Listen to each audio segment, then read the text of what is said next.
नमस्कार साथियों, exam day में आपका स्वागत है। जैसा कि आपको पता था, हमारी हिस्ट्री की सीरीज चल रही है पैट 2023 के लिए। तो उसी क्रम में आज हम पढ़ने वाले हैं भारतीय राष्ट्रीय आंदोलन, और हम इसको पढ़ेंगे 3 पार्ट में। तो आज हम पढ़ने वाले हैं उदारवादी चरण। ठीक है, तो चलिए शुरू करते हैं आज की क्लास। राष्ट्रीय आंदोलन का प्रथम चरण उदारवादी चरण 1885 से 1905 तक। ठीक, तो हम इसमें देखने वाले हैं कांग्रेस की स्थापना, किस तरह से कांग्रेस की स्थापना हुई। कांग्रेस की स्थापना, तो कांग्रेस की जो स्थापना हुई थी, एक अंग्रेज अधिकारी थे, सेवानिवृत्त अंग्रेज अधिकारी एलन ऑक्टेवन ह्यूम, उनके द्वारा 1885 में कांग्रेस की स्थापना की गई। देखो, भारतीय राष्ट्रीय कांग्रेस की स्थापना एक अवकाश प्राप्त अंग्रेज अधिकारी आईसीएस अधिकारी एलन ऑक्टेवन ह्यूम द्वारा दिसंबर 1885 में की गई। ठीक, इसका प्रथम अधिवेशन, जो कांग्रेस का प्रथम अधिवेशन होने वाला था, वो पुणे में होने वाला था। मगर क्या हुआ, पुणे में उस टाइम प्लेग की बीमारी फैल गई। तो फिर इसका जो प्रथम अधिवेशन हुआ वो हुआ मुंबई में। और कहाँ पे हुआ है? गोकुलदास तेजपाल संस्कृत कॉलेज में। ठीक है, अधिकारी की गई। इसका प्रथम अधिवेशन पुणे में आयोजित किया जाना था, लेकिन उस समय पुणे में प्लेग फैल जाने के कारण यह अधिवेशन मुंबई में आयोजित किया गया। इसका प्रथम अधिवेशन 28 दिसंबर 1885 को मुंबई के ग्वालियर टैंक में स्थित गोकुलदास तेजपाल संस्कृत कॉलेज में हुआ। इसमें याद क्या रखना है, भारतीय राष्ट्रीय कांग्रेस की स्थापना किसने की? एओ ह्यूम ने, एलन ऑक्टेवन ह्यूम ने। और इसका प्रथम अधिवेशन कहाँ पे हुआ? पुणे में हुआ है। और कहाँ पे हुआ था? गोकुलदास तेजपाल संस्कृत कॉलेज में। और जब कांग्रेस की स्थापना हुई, उस टाइम पे गवर्नर जनरल कौन था? डफरिन। कौन था? डफरिन। ठीक है, चलो देखो, शुरुआत में जो ये आईएनसी है ना, इंडियन नेशनल कांग्रेस या भारतीय राष्ट्रीय कांग्रेस, इसका नाम था भारतीय राष्ट्रीय संघ। और इसका बाद में नाम दादा भाई नौरोजी के सुझाव पर क्या कर दिया गया? भारतीय राष्ट्रीय कांग्रेस। तो इसमें आपको याद क्या रखना है कि जो इंडियन नेशनल कांग्रेस थी, उसका पुराना नाम क्या था? भारतीय राष्ट्रीय संघ। और किसके कहने पर ये भारतीय राष्ट्रीय कांग्रेस किया गया? दादा भाई नौरोजी। तो इसमें याद क्या रखना, दादा भाई नौरोजी के कहने पर क्या कर दिया गया? इसका नाम भारतीय राष्ट्रीय कांग्रेस कर दिया गया। ठीक है, भारतीय राष्ट्रीय कांग्रेस की स्थापना के समय देखो, भारत का वायसराय कौन था? डफरिन। कौन था? डफरिन। ये याद रखना, कांग्रेस की स्थापना के समय भारत का वायसराय कौन था? Lord Dufferin. ठीक, अब देखते हैं। देखो, बंबई के पहले अधिवेशन में भाग लेने वाले अधिकतर नेता वकील और पत्रकार थे। ठीक है, इस सम्मेलन में भाग लेने वाले सदस्यों की संख्या 72 थी, जो कि अधिकांश वर्गों का प्रतिनिधित्व करते थे। इसमें सर्वाधिक सदस्य बंबई प्रांत के थे, 38। इस अधिवेशन के प्रथम अध्यक्ष व्योमेश चंद्र बनर्जी और सचिव एओ ह्यूम थे। अब इसमें याद क्या रखना है कि जो कांग्रेस का प्रथम अधिवेशन था, कहाँ पे हुआ था? मुंबई में हुआ था। और उसमें कितने सदस्यों ने भाग लिया था? कितने थे टोटल? 72। और इसमें सवाल पूछ सकते हैं, सबसे ज्यादा जो सदस्य थे कहाँ से थे? तो बंबई प्रांत से थे। कितने थे? 38 सदस्य। और पहले अधिवेशन के अध्यक्ष कौन थे? डब्ल्यूसी बनर्जी, व्योमेश चंद्र बनर्जी या डब्ल्यूसी बनर्जी। और सचिव कौन थे? एओ ह्यूम। ठीक है, चलो, एक सुरेंद्र नाथ बनर्जी थे। पूछ लेते हैं कि भाई ये क्यों शामिल नहीं? सुरेंद्र नाथ बनर्जी इस कांग्रेस के प्रथम अधिवेशन में शामिल नहीं होते, क्योंकि इसी समय इंडियन एसोसिएशन कॉन्फ्रेंस का दूसरा अखिल भारतीय सम्मेलन आयोजित होना था। इंडियन एसोसिएशन कॉन्फ्रेंस, इसकी स्थापना किसने की थी? सुरेंद्र नाथ बनर्जी ने। तो इसका अधिवेशन था, तो इसलिए वे इसमें शामिल नहीं हो पाए कांग्रेस के प्रथम अधिवेशन में। ठीक है, 1886 में इंडियन एसोसिएशन कॉन्फ्रेंस का विलय भारतीय राष्ट्रीय कांग्रेस में हो गया। अब ये सवाल बनता है कि इंडियन एसोसिएशन कॉन्फ्रेंस का विलय भारतीय राष्ट्रीय कांग्रेस में कब हुआ? 1886 में, कांग्रेस की स्थापना के 1 वर्ष बाद। ठीक है, चलो, और ये कुछ इंपोर्टेंट है, देखो जैसे पूछ लेते हैं। सर सैयद अहमद खान थे, काफी फेमस पर्सनैलिटी हैं, मगर वो कभी भी भारतीय राष्ट्रीय कांग्रेस से संबंधित नहीं रहे, मतलब ना सदस्य रहे कभी, मतलब संबंधित थे ही नहीं इससे। देखो, सर सैयद अहमद खान ऐसे व्यक्ति थे जो भारतीय राष्ट्रीय कांग्रेस से कभी भी संबद्ध नहीं रहे। ठीक है, और बाल गंगाधर तिलक भारतीय राष्ट्रीय कांग्रेस के सदस्य भी रहे हैं, मगर कभी इसके अध्यक्ष नहीं बने। देखो, भारतीय राष्ट्रीय कांग्रेस के सदस्य होते हुए भी कभी इसके अध्यक्ष नहीं चुने गए। कौन? बाल गंगाधर तिलक। आता है, बाल गंगाधर तिलक कभी भी भारतीय राष्ट्रीय कांग्रेस के अध्यक्ष नहीं बने हैं। और सर सैयद अहमद खान कभी भी भारतीय राष्ट्रीय कांग्रेस से संबंधित नहीं रहे। ठीक है, चलो, अब यह है कि कांग्रेस की स्थापना से संबंधित विवाद मत सिद्धांत। इसमें याद क्या रखना है? सेफ्टी वाल्व याद रखना है। उसमें याद क्या रखना है? सेफ्टी वाल्व का सिद्धांत किसने दिया था? लाला लाजपत राय ने। सेफ्टी वाल्व का सिद्धांत किसने दिया था? लाला लाजपत राय ने। उनका एक पत्र प्रकाशित होता था, पत्र क्या नाम था उसका? Young India.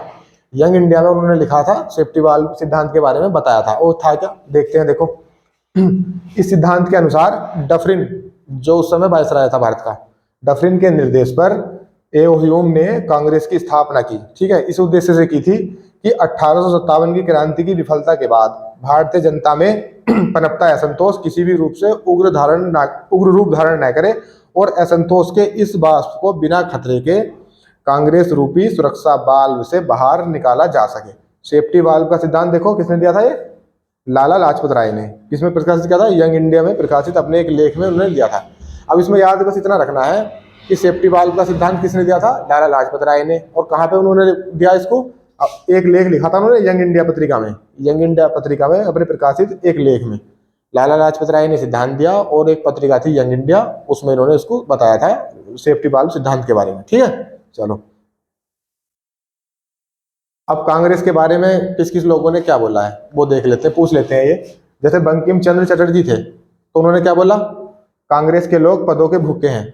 ये आ सकता है कि कांग्रेस के लोग पदों के भूखे हैं, किसने बोला है, ये बंकिम चंद्र चटर्जी ने। ठीक है, सर सैयद अहमद खान ने क्या बोला है, जो कभी भी भारतीय राष्ट्रीय कांग्रेस से संबंधित नहीं रहे। क्या बोला उन्होंने, कांग्रेस आंदोलन न तो लोगों द्वारा प्रेरित था और न ही उनके द्वारा सोचा या योजनाबद्ध किया गया था। बस ये पढ़ना आपको, ऐसे याद रखना, पूछ लेते हैं ये, है ना।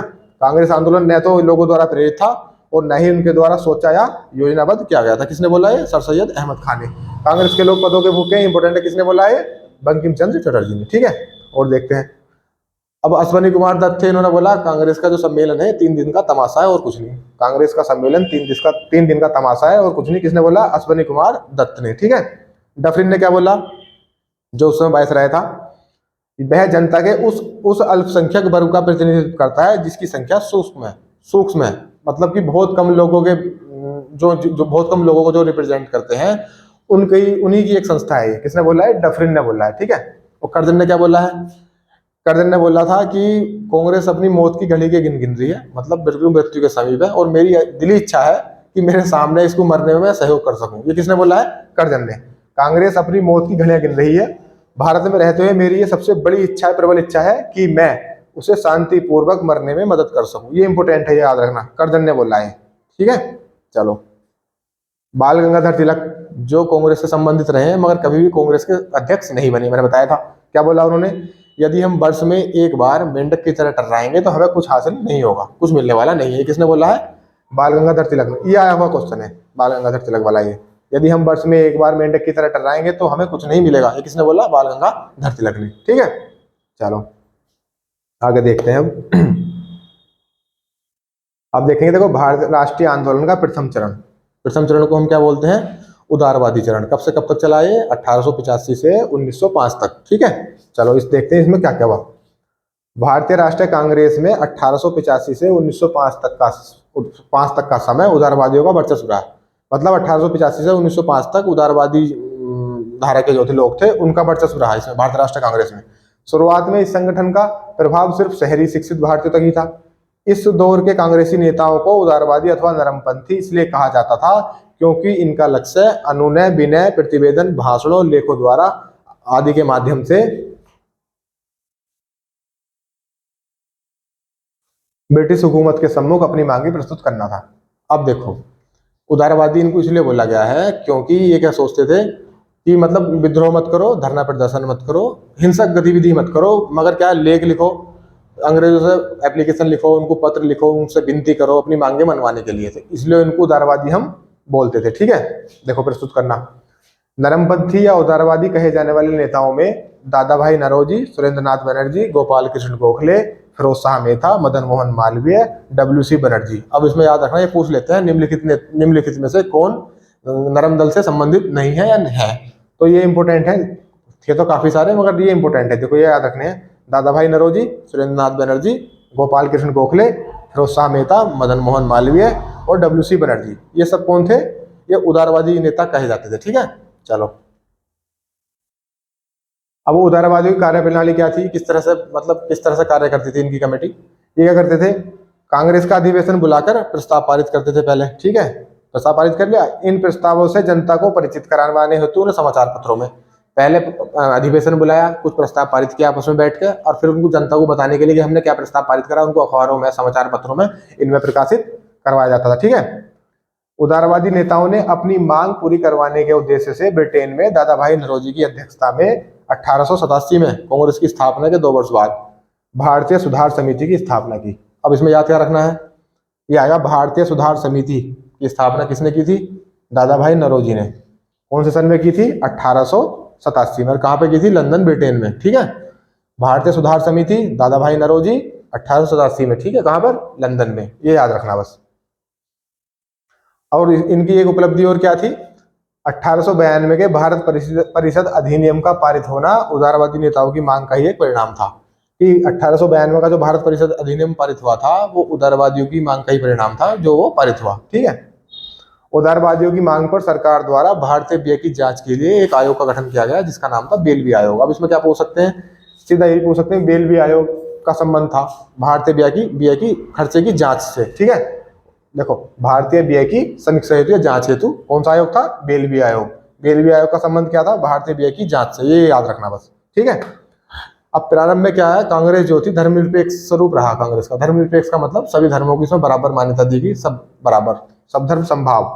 कांग्रेस का स्वरूप धर्मनिरपेक्ष दल का रहा जिसमें प्रत्येक धर्म के अनुयायियों को कांग्रेस की अध्यक्षता करने का अवसर प्राप्त हुआ। अब ये जो अध्यक्ष है, प्रथम द्वितीय तृतीय मुस्लिम पारसी, ये अंग्रेज, ये याद रखना, आपको इंपोर्टेंट है। प्रथम पारसी अध्यक्ष कौन थे? भारतीय राष्ट्रीय कांग्रेस के दादा भाई नौरोजी। कौन से सन में बने थे? 1886 में। ठीक है। पारसी अध्यक्ष दादा भाई नौरोजी। ठीक। प्रथम मुस्लिम कौन थे?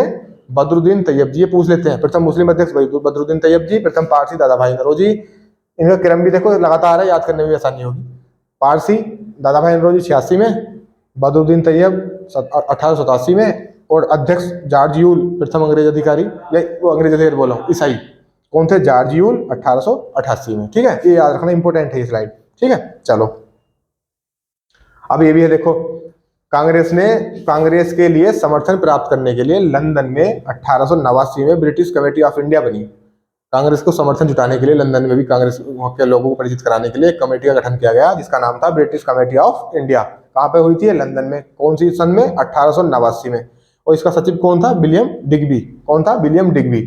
इसी संस्था ने लंदन में भारतीय मसलों से अंग्रेजों को अवगत कराने के लिए इंडिया नामक पत्रिका का प्रकाशन किया। सारा ब्रिटिश वही नहीं था जो हम पर राज कर रहे थे, वहाँ के लोगों को बताने के लिए भाई क्या अत्याचार करते हैं ये, या हमारी मांगे क्या है, तो वहाँ के लोगों को, वहाँ के नेताओं को बताने के लिए ब्रिटिश कमेटी ऑफ इंडिया का गठन किया गया लंदन में। ठीक है। उसका सचिव कौन था? William Digby. और एक पत्रिका प्रकाशित करी उन्होंने। कौन सी? उस पत्रिका का नाम क्या था? इंडिया नामक पत्रिका। इंडिया नामक। कहाँ पर प्रकाशित हुई थी? लंदन में। याद रखना, ये पूछ लेते हैं। इसका प्रकाशन कहाँ हुआ है? लंदन में। और ब्रिटिश कमेटी ऑफ इंडिया की स्थापना कब हुई है? 1889 में। इसका सचिव विलियम डिग्बी। ठीक है। चलो, आंदोलन के प्रथम चरण में राष्ट्रवादी नेता नौरोजी द्वारा प्रस्तुत धन के निष्कासन का सिद्धांत, ये याद रखना है। धन के निष्कासन का सिद्धांत मैंने आपको अंग्रेजों की आर्थिक नीतियों में बताया था। धन के निष्कासन का सिद्धांत किसके द्वारा प्रतिपादित किया गया था? दादा भाई नौरोजी द्वारा। ठीक है। और भारतीयों को आधुनिक औद्योगिक विकास के महत्व, भाई उद्योगों को भी बढ़ावा देना चाहिए, इसके बारे में एक अर्थशास्त्री थे रमेश चंद्र दत्त। उन्होंने एक बुक लिखी थी, economic history of India, Bharat का आर्थिक इतिहास। ये याद रखना है। धन के निष्कासन का सिद्धांत दादा भाई नौरोजी।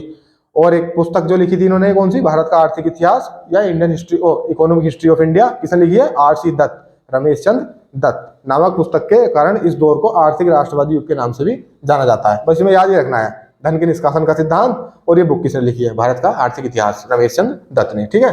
चलो, ये वायसराय लॉर्ड डफरिन, इसी के टाइम में भारतीय राष्ट्रीय कांग्रेस की स्थापना हुई थी। कांग्रेस को राष्ट्रद्रोही की संस्था कहकर पुकारा। इंपोर्टेंट है ये। कांग्रेस को राष्ट्रद्रोहियों की संस्था किसने बोला है? लॉर्ड डफरिन ने। ठीक है। चलो,